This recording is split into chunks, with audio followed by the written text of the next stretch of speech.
Over 76,000 Coloradans live with Alzheimer's. It's the 7th leading cause of death and currently has no prevention or cure. Well, this weekend, there's an event to raise money to fund research. And we are joined now by Lindsay White, Krista Grauert of the Walk to End Alzheimer's, because of course that event is coming up. So Krista, I want to start with you. You have a connection to this disease. What is that connection, and what do you want people to know? Yeah, so my mom was diagnosed with Alzheimer's in September of 2020. And it was a couple years before that me and my siblings, as well as my dad, really started to notice a cognitive memory decline.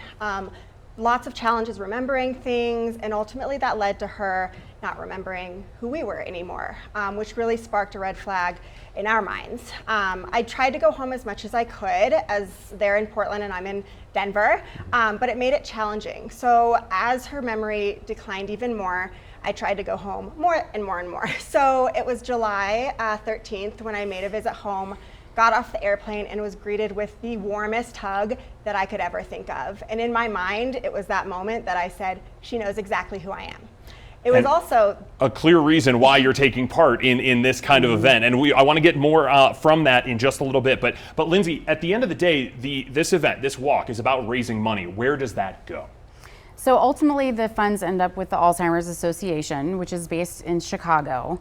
We provide here, though, in Denver, care and support to families like Krista, and that those care and support offerings that we have don't cost anyone anything. So another reason for people to show up right. and take part. Now, I want to get back to you and your story. I didn't mean to cut you off earlier. It's just that there are many families that are out there that don't really know where they can go for help when they are in the situation that your family was in. Where can people go?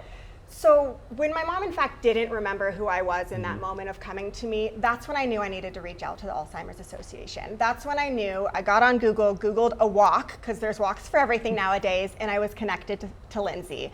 She helped me in more ways than I could, as well as the Alzheimer's Association, including things like a 24-hour line that caregivers and anyone can call for support, which has been extremely helpful. Okay, so we've been talking all about the walk. Lindsay, tell us more details about it. So the walk is Saturday. It's at Denver City Park. You can still register. Jason, if you want to come, you can register and get a wristband that morning from 7 to 9 is registration, and then we have our opening ceremony at 9 o'clock. But you can register at act.alz.org/Denver Walk.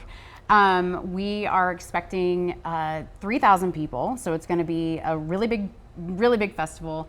But yes, parking's going to be a challenge, so make sure you get there early. But get there early and wear your purple, clearly. Exactly, wear your purple.